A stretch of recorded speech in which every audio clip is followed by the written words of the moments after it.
Welcome all to our weekly town hall on this last day of March and Easter for those of you who celebrate. I'd like to thank you for being here today and all the times that you come and support us. I'm going to start this morning with a couple of announcements. First, the upcoming day-long retreat. We just got off our spring retreat, and Kelley, who did some great teachings on retreat, is here with us today to lead us in our practice. But this is a great day-long retreat. There's two coming up, as you can see, in April and June, and you save money if you register for both. So I'd love to have you join us. It's a great way to kind of boost your practice and keep you connected with the Sangha. And then we also have the last masterclass of this series, Masterclass for Session 8, which is in a couple of weeks. And you can register for that right up until the day of. So please join us for that. And that will be the last of the ones, and it will start again in September. So without further ado, I'd like to turn it over to Kelley, who will be leading us today. And thank you for being here.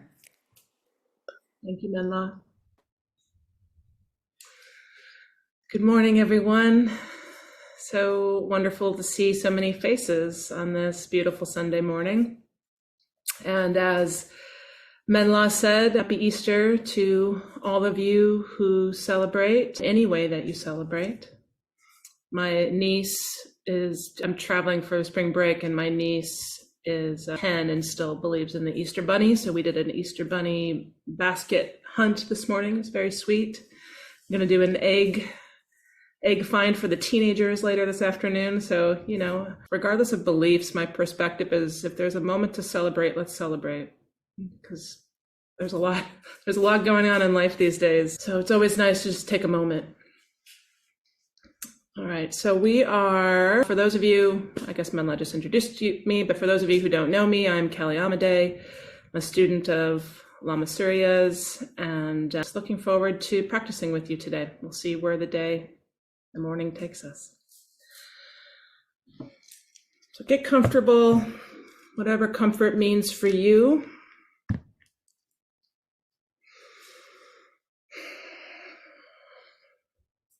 Stretch a little bit if you need to.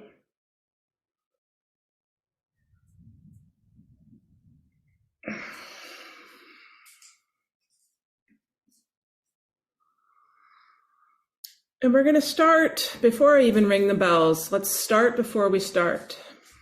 What does starting even mean? So what we're going to do is just take a couple of deep, intentional breaths and clear out any stale prana that we might have lingering. Even if you've done your Tibetan energy practice this morning, we'll just do one short exercise here. Once you've found a settled position, you can do eyes open or eyes closed. Take a deep breath in through your nose. Hold briefly. Swallow. And then release the air all at once out of your mouth, pushing out, exhaling all that air as much as you can release.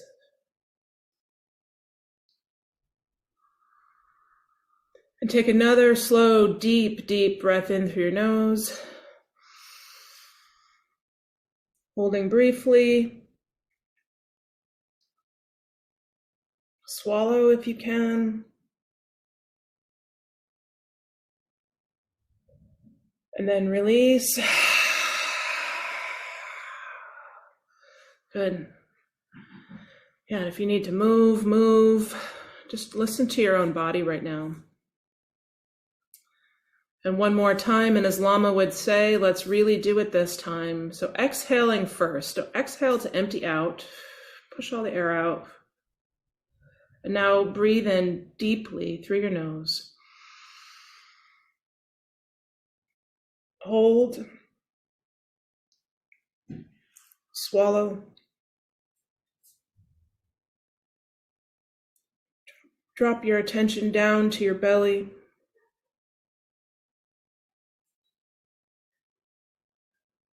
And then release.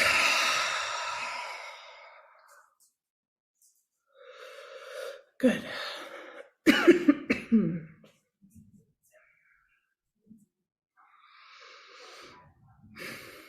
Okay.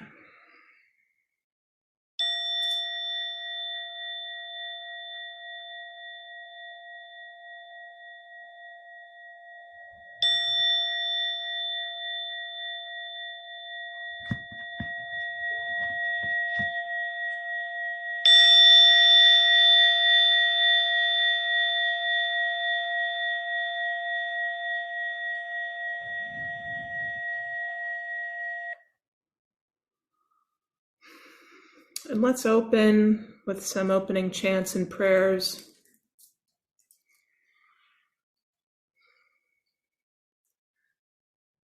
We'll begin with the 4 immeasurable aspirations. So we're dedicating the merits of our practice to all beings, setting a deep intention. May all beings possess happiness in the inner causes of happiness.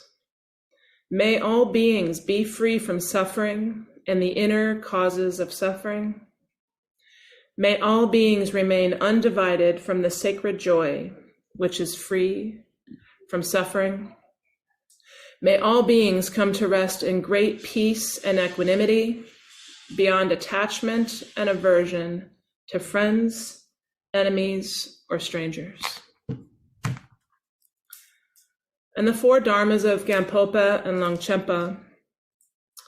And for those of you who were able to join us on retreat and were there for my teaching, this is a prayer that I'll do in the morning if I don't have time for a formal sitting or a practice. Before I start my day, I will just sit with this prayer for 1 minute, and it feels like a lovely entry into the day.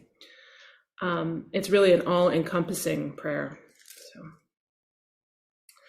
bless and empower us that our minds and hearts turn toward the Dharma. Bless and empower us that our Dharma practice becomes the path. Bless and empower us that the path truly dispels confusion. And bless and empower us that confusion itself dawns as primordial wisdom and awareness.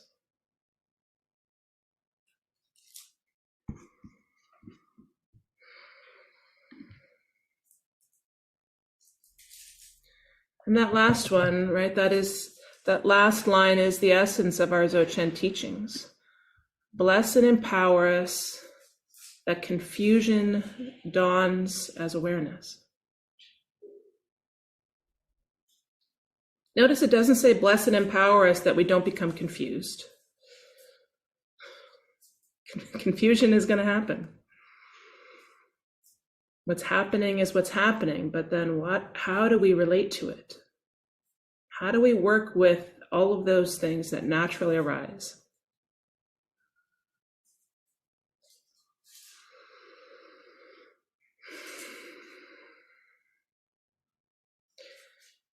So today being Easter, I grew up in a fairly devout Catholic home.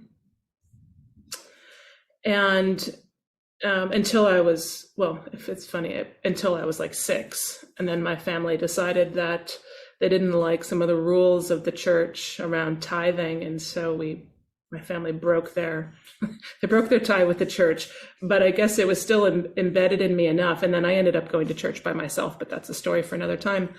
But anytime I think of Easter, I think of Easter Mass, and I think of, I don't remember the sermons and I don't remember the teaching so much, but I remember is the feeling of presence and the feeling of deep intention.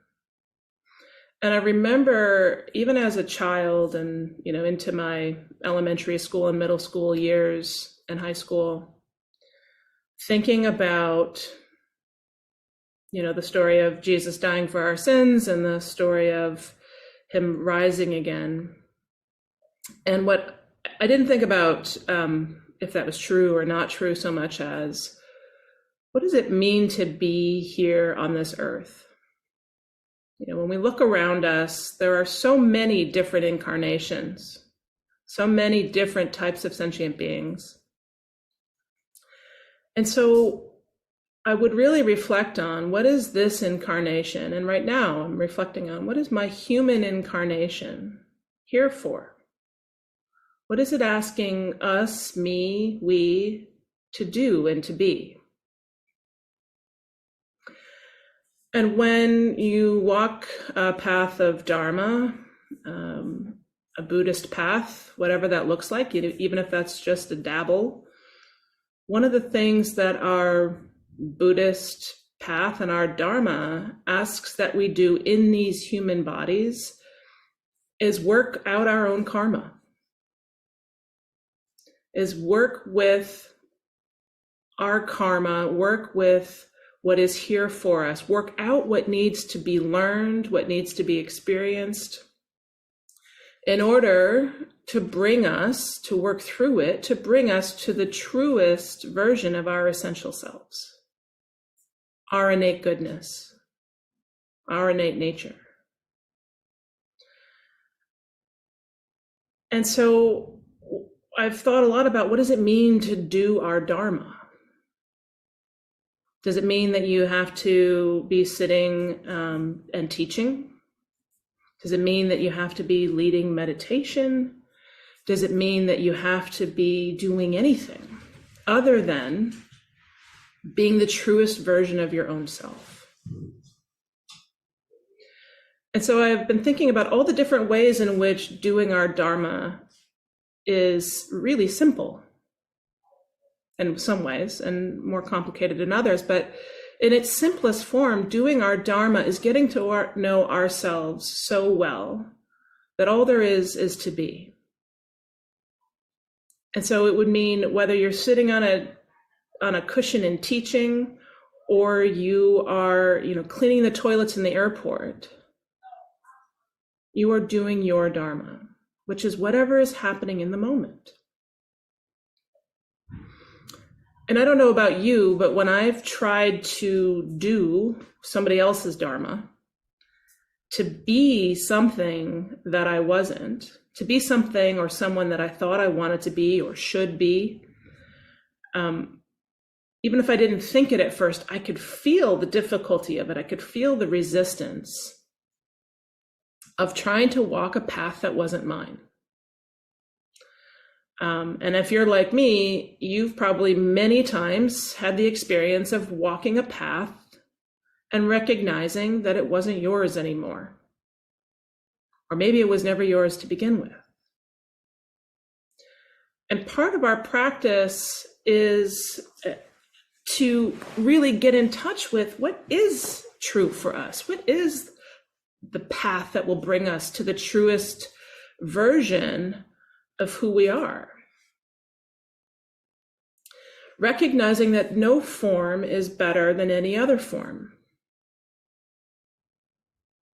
And the only adherence, and I don't even like that word, but the only adherence, the only truth that is there for us is the practice, the training of the practice to get us in touch with our truest truth, our true innate being.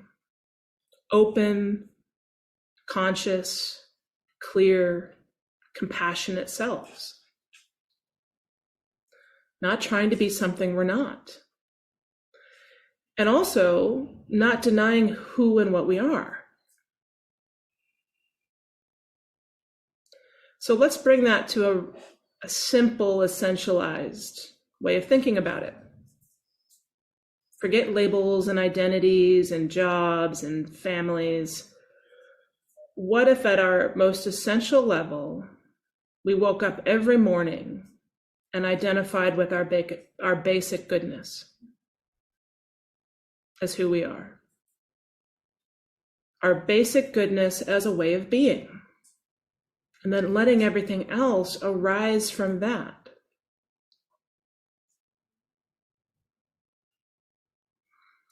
So it's our conditioning from the moment that we are born,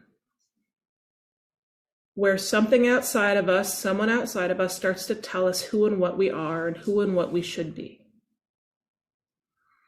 And that our conditioning turns into and becomes a more solidified egoic mask. And that egoic mask, I want you to think of it like a costume. The conditioning in the ego is the costume that covers our truest nature. It's already right there. It covers up our experience of just being right here, right now. Just where we are in this very moment. So right now, regardless of where you are or what you were doing or what kind of dwelling you're sitting in or not sitting in, see if you can just close your eyes for a moment and feel into your body. And see if you can find one, doesn't matter how big, it doesn't have to be your whole heart or your whole body. See if you can find one aspect of your basic goodness that just is always there, no matter how you act, no matter how you express your human self, but that basic goodness that you know to be true.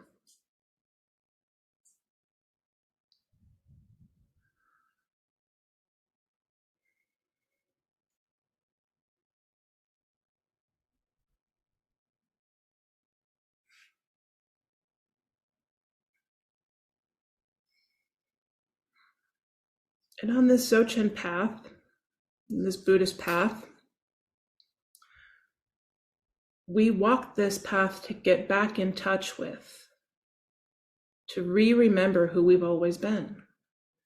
And what begins to bring me hope is looking around, even just this moment, this only moment, there's 46 of us here on Zoom. To imagine the basic goodness of all 46 people, that it's pure, innate light and goodness.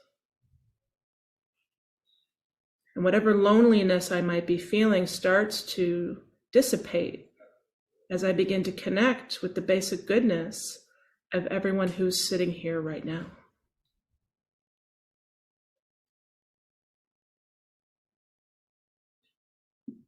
Knowing that there's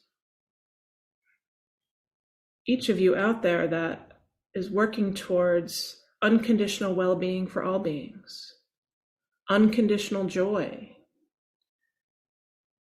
and has even a speck of confidence in the sacredness of this world, in the sacredness of each being who walks it, who at their very essence is pure and good.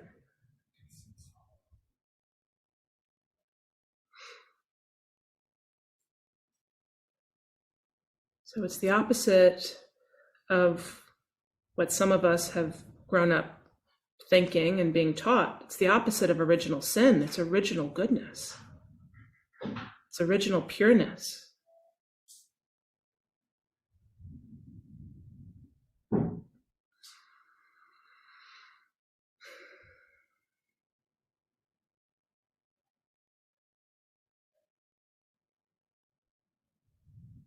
And we're not being asked to do this alone. And by the way, nobody's even asking us to do this. We're choosing this ourselves. Unless you're here because somebody asked you to be here, then that's okay too.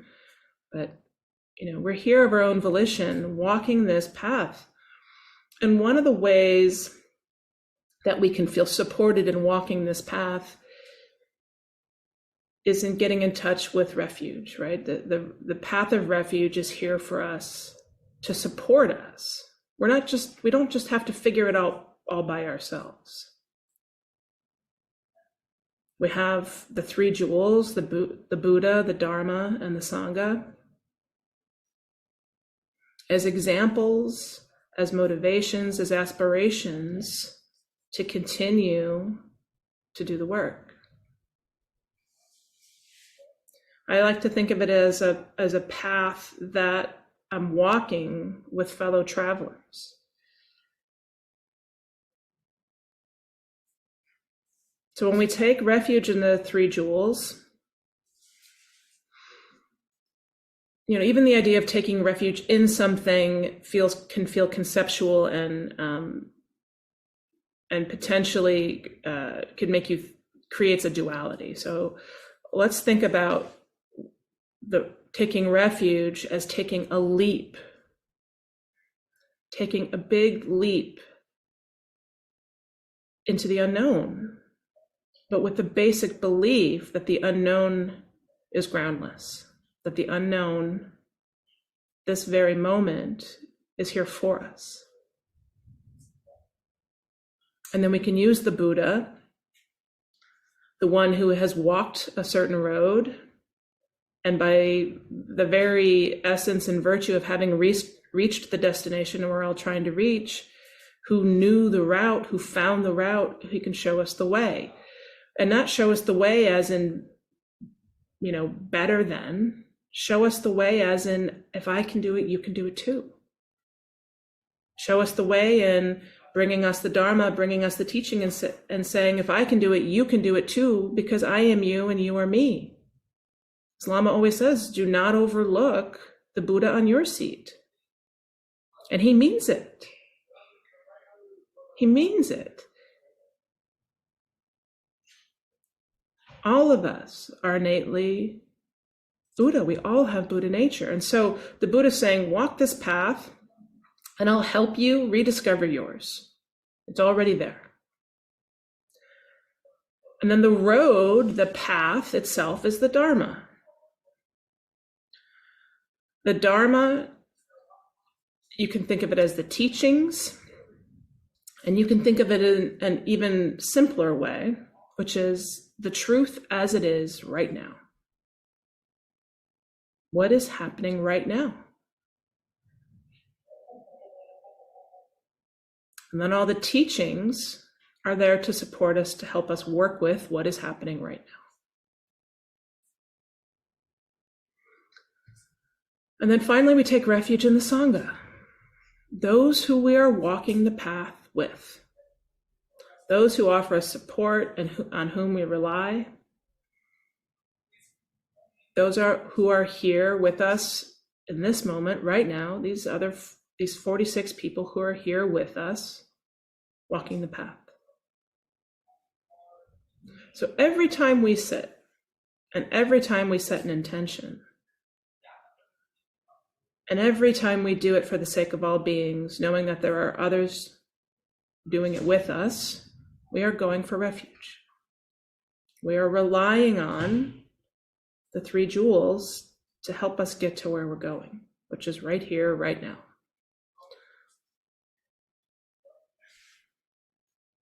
It's a supportive, loving home of sorts.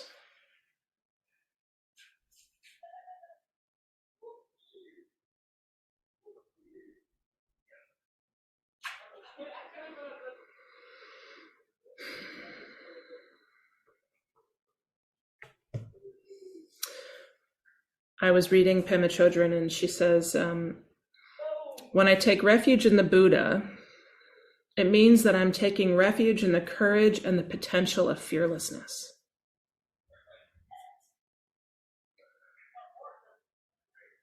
And not that I should be editing Pema's wisdom, but what I would say is, for myself, I have the courage, I'm taking refuge in the courage and the potential to feel the fear and to leap anyway. Because the moment that I look for fearlessness, I don't find it. So if I can acknowledge and let the fear be part of the experience and do it anyway, at least for me, I have more of a chance of taking that next right step.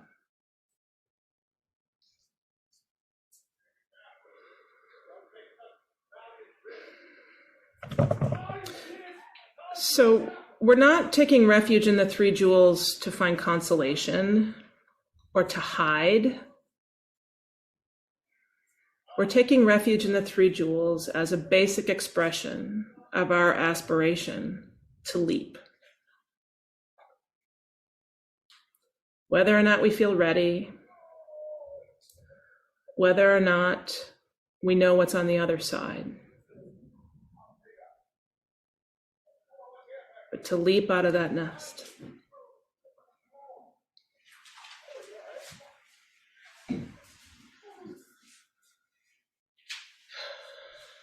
So let's find our seat again.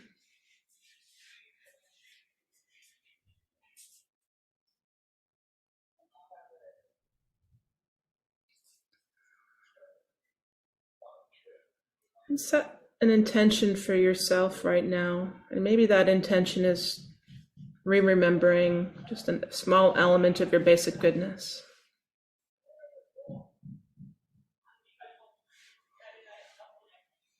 So allow it to be whatever's true for you right now.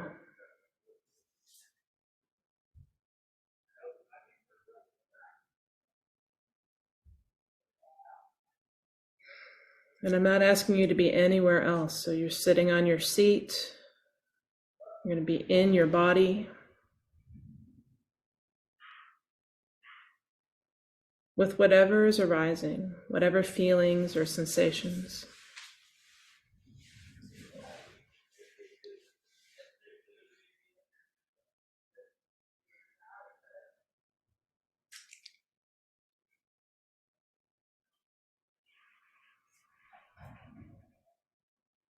Eyes open or closed. Arrive right here, right now.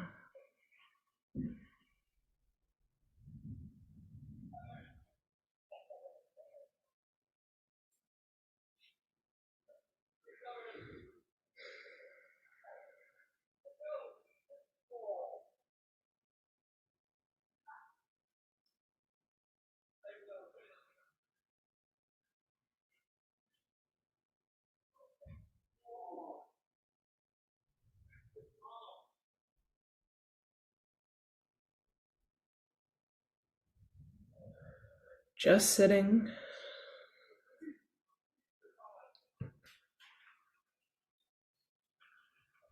Just breathing.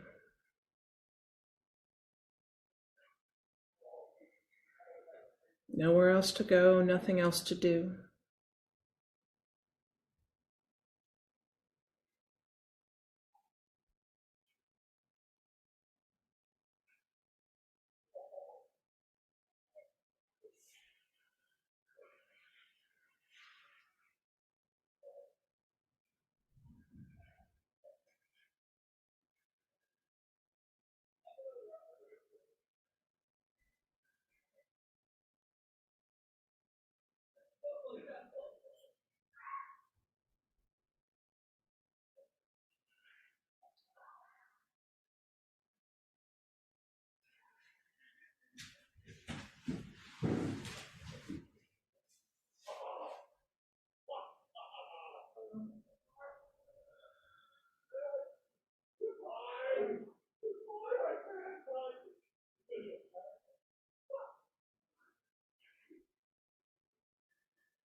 being with whatever's happening, whatever is arising, potentially including the sounds arising behind me. We don't always get to find a perfectly silent space, but that doesn't preclude us from being right where we are.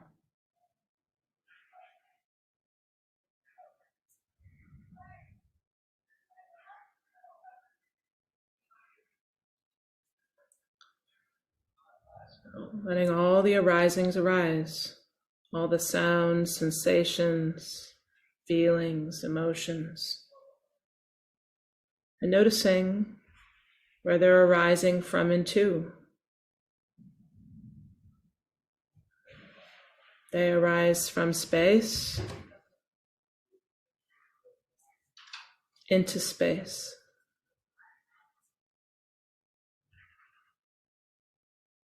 And just like the sky,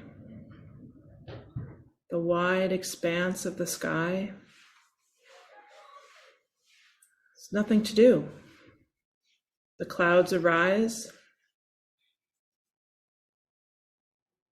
The sky doesn't swat them away, just allows. The storms arise, and then they dissipate again. The clouds clear, the storms clear, the sun is revealed. It never went anywhere. So by itself arising, by itself dissolving.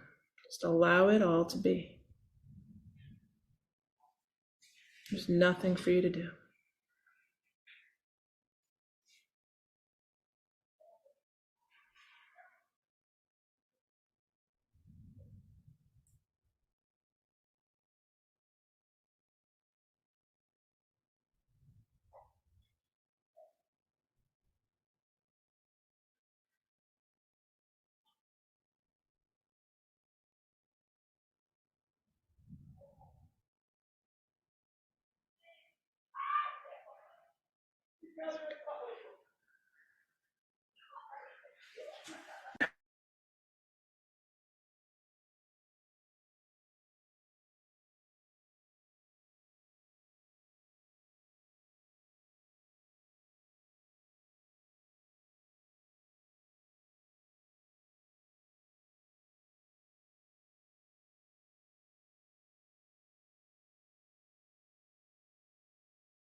Open, open and soft and tender.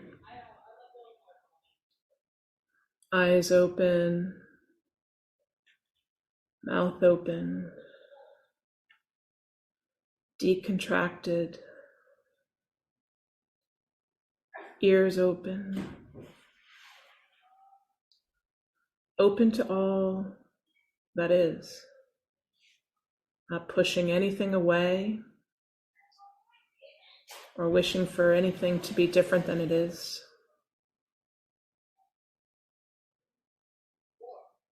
Through a softness, a tenderness of being.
If you find yourself trying to do something or not do something, stop, take a deep breath, reset yourself.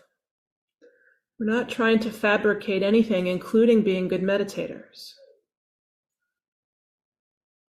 And so let what's happening happen. Let yourself feel distracted. Let yourself notice you're distracted. But if you're trying to do something with it, take a break, shake it up, take a breath, then come back to the moment of just allowing. There really is nothing you have to do. Even if your mind is racing, just let it race. Just don't go anywhere with it. Just let it. Just allow it.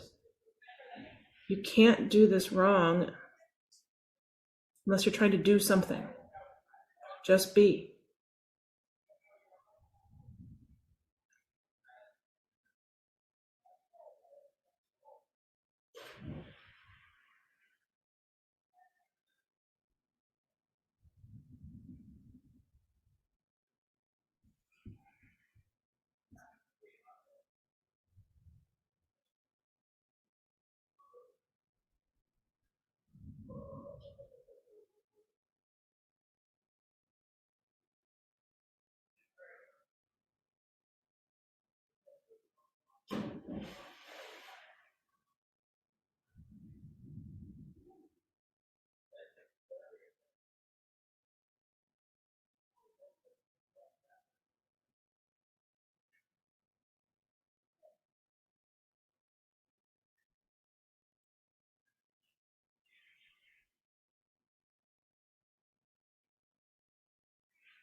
Breathing in,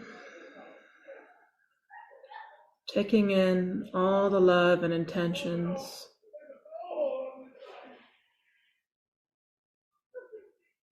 of everyone around you in this moment, virtually or in person.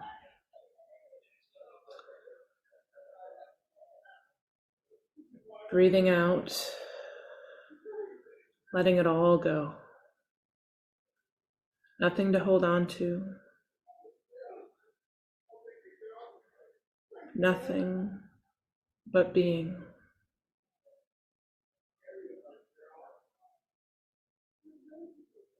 Breathing out into space.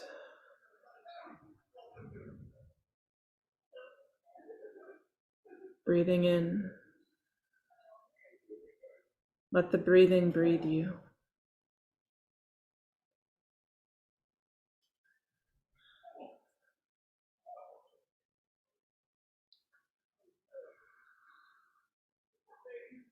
Buoyant and free, nowhere to go, nothing to do.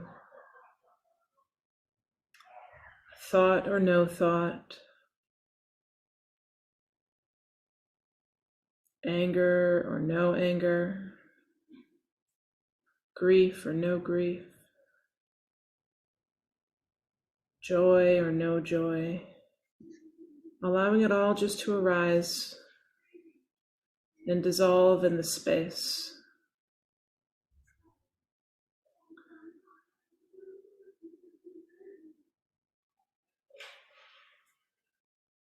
Like clouds in the sky.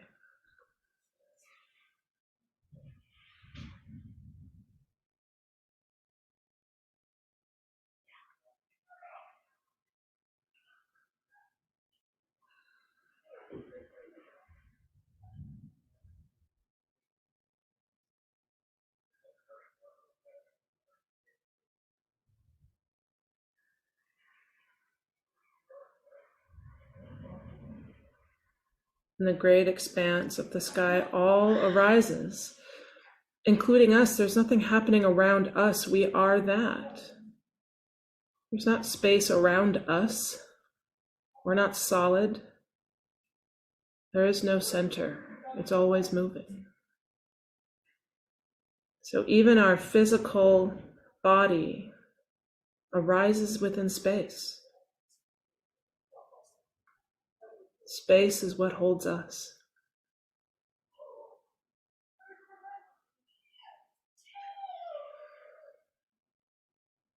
Gently turn your awareness out into the vast expanse of space with your eyes open. See how far out you can reach. How far does your awareness go?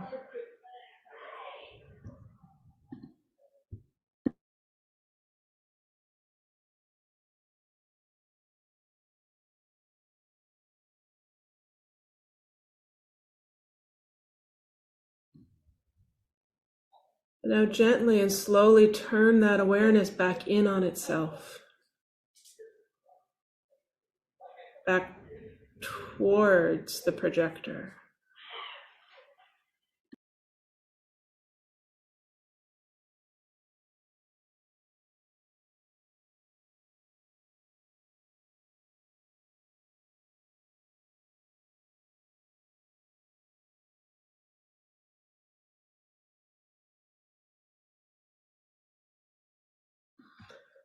Remembering that awakening and enlightenment isn't attachment, it isn't detachment, it isn't bliss, it isn't feeling or seeing it all or holding it all together. It isn't the absence of pain and the presence of suffering. It is the whole universe. It is all that is happening. It's everything. It's two sides of the same hand. There's nowhere else to go. There's nothing else to be. Opening to the moment. And rest in that groundless space.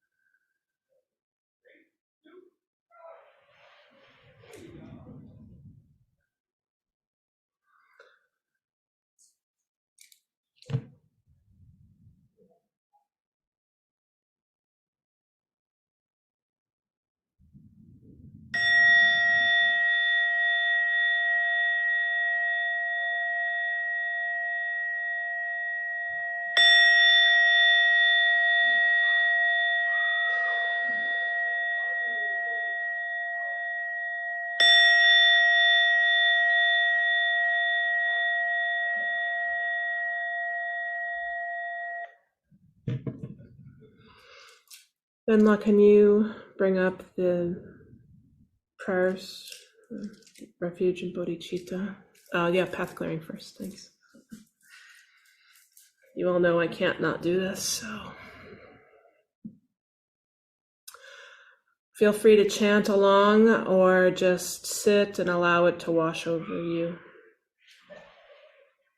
This is the path clearing and wish fulfilling prayer to Padmasambhava. Dusum Sanjay Guru Rinpoche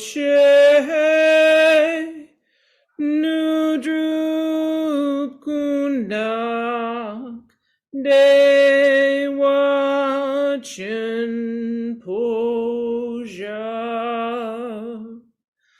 Barche Kunsel Dudu Drakposel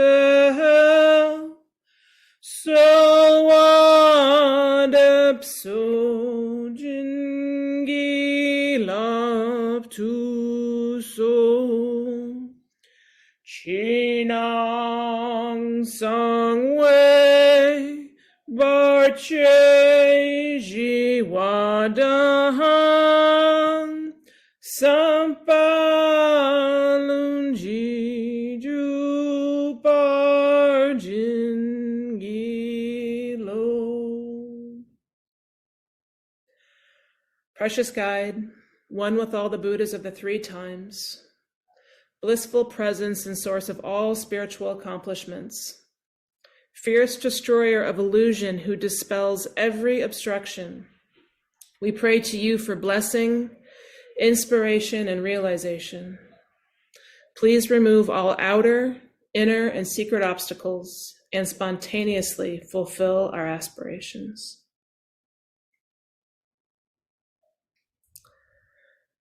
We'll do the bodhicitta dedication. Jangchup Semchok Rinpoche Makye Panam Kegyoshi Ke Panyam Parme Payang Gonne Gonu Pelwar Sho. May the pure, brilliant sun of bodhicitta dawn in each and every heart and mind, dispelling the darkness of suffering and confusion unstoppably until all are illumined and awakened. And let's do Lama Surya's New Millennium Prayer. May all beings everywhere with whom we are inseparably interconnected and who want and need the same as we do, may they be awakened, liberated, healed, fulfilled, safe, and free. May there be peace and harmony in this world, and an end to war and violence, poverty and hunger, inequality and oppression, greed and cruelty, pandemics, famine, droughts, earthquakes, all kinds of natural disasters. May all be free from fear, harm, danger, anxiety, and insecurity. And may we all together complete the spiritual journey. One beloved community, one circle, one family, all the way home.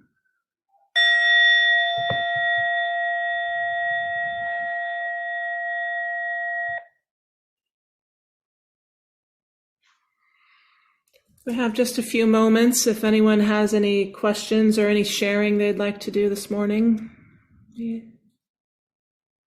Always welcome that. I think we need to all get shirts that say, do your Dharma. I like that.